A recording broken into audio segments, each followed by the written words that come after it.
Hey everyone, in this voice recording, I'm going to be speaking on the topic of the plebeians in the Roman Republic. Okay, the plebeians. Who are they? What are they doing? What's going on with them? Okay. Now, the plebeians in the Roman Republic, they can be found. In fact, they're the vast majority in the Roman Republic, okay? But it's not so simple. It's not supposed to be taken lightly, okay? You have to really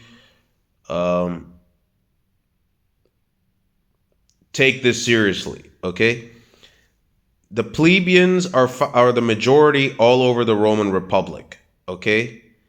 Yes, and they do not exist as far as the Roman Republic is concerned. This is matters concerning within the Roman Republic, okay? Not what's going on outside the Roman Republic. The plebeians are the working class, okay? The working class Romans, okay? Now, this is why I said these things can't be so simple, okay? Some things can be simplified and some things can't be simplified. Now, the plebeians are the working class. I'm going to repeat it again. Those who are in the majority in the industries, in the medical profession, the hospitals, the doctors, the barbers, the bathhouse workers, the public bathhouse workers. Yes, there are private bathhouse servants or slaves in the patrician housing blocks, okay? Of the patrician society or patrician people, whatever you want to call it, I guess. So, yeah.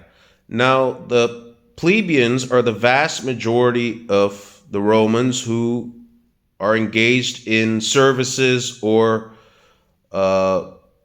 manufacturing of goods and services, okay? Goods means things like iron, all the products that are available within the Roman Republic, their extraction, their production, their refinement. Let's take an example of the olive oil industry, okay? You have plebeians working in the workshops, in the olive press, working in the farms, carrying goods from the farm to the warehouse workers, dock workers, etc. Okay. Now, this statement should be made clear. Anyone who is part of the Roman armed forces, okay, or the prefectures, or the sentries, or the executioners and prison guards, or all these things related to military and security are not really plebeians, okay? Because their tasks are more of some way serving the Roman Republic, and it's a bit complicated, but to clarify this, I guess you have to ask some advisors of Caesar. He has some advisors who are trustworthy. But these people are not exactly plebeians, okay?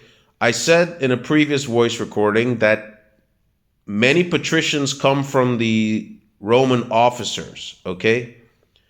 High-ranking officers, especially professional gladiators that have made it in the arena, and professional chariot racers, okay? Most of the patricians are going to be coming from this group.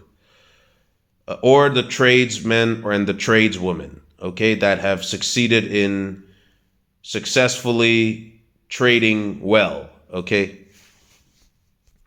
Now, the plebeians are all the working class people, okay? Now, among the plebeians, depending on their housing, okay? Now, listen, there's many levels of plebeian housing. There's simple ones, and the more access the plebeians have to goods and services, the more their housing conditions improve, then you can call them, like, yes, working class living in better conditions. Okay? So, yes, hope that makes sense. And the now look, it's not that every plebeian is aspiring to be a patrician. That's not how it is in the Roman Republic. Okay? There's many plebeians, more often than not, that are just satisfied with their position, that they have a house, a casa, and they have work, and they get their supply of food and services, the bare minimum, okay, that uh, that is considered a respectable living, okay? There's many plebeians that are just satisfied. So th- this mentality does not exist in the Roman Republic, that everyone is pushed to aspire to be a patrician, because becoming a patrician is not easy, okay? It's not something that is going to come easy. And many plebeians are happy with just living a simple, down to earth life, working, uh, traveling around, whenever they choose to take a vacation. If they don't like one province, some plebeians just with a more stable, with stability, they just choose to stay in one province and just live their simple, down to earth lives, everyday lives. They don't want to cause trouble and they don't want any trouble either. So, yes. Now, in throughout the Roman Republic, the Roman government, Caesar, all his advisors, even the patricians, would do their best to make sure at least a bare minimum standard of living is maintained among, everyone. Also, the plebeians, the patricians don't have to worry about this, but the plebeians, they will do their best to ensure at least the bare minimum standards of living should be maintained. What does that mean? Nutritional requirements should be the bare minimum. You cannot have malnutrition and lack of food for the plebeians. There has to be good market access.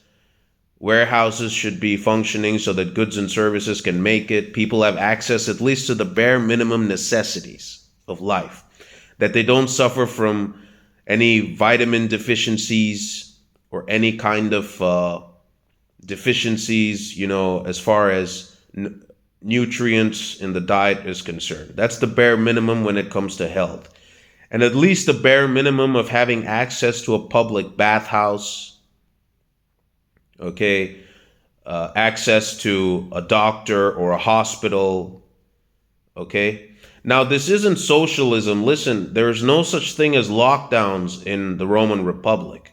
Those who are sick, you know, it's not that the whole republic or the whole province is going to be shut down just because of a few sick people. It's the sick that have to be exiled, not that, the sick, just because of a few sick people, you shut everything down and, you cause a coma in the whole republic. There's no such thing, okay? Rome isn't a republic that caters to the sick and the weak. It caters to the strong and the healthy. So the Roman government will do its best to make sure that the plebeians have access to at least the bare minimum basics. And then it's up to the plebeians themselves if they want to have something more. It's up to them. If they want to have something, if they're just happy the way they are, it's up to them. Okay? So Caesar will also make sure that all the provincial governors and the advisors also will make sure of it, that at least the bare minimum standards are being maintained. Okay? They'll do their best. Now, sometimes, yes, there's chaos, either due to some barbarian invasions or barbary invasions or some gladiator revolt or something like that.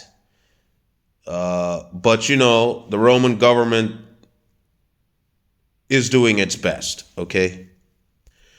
Now, what would it take for a plebeian to improve their lives. I wouldn't say improve their lives, but if they want something more, okay? I'll speak about that in part 2 of the plebeians in the Roman Republic, okay? That's all I have for this part 1.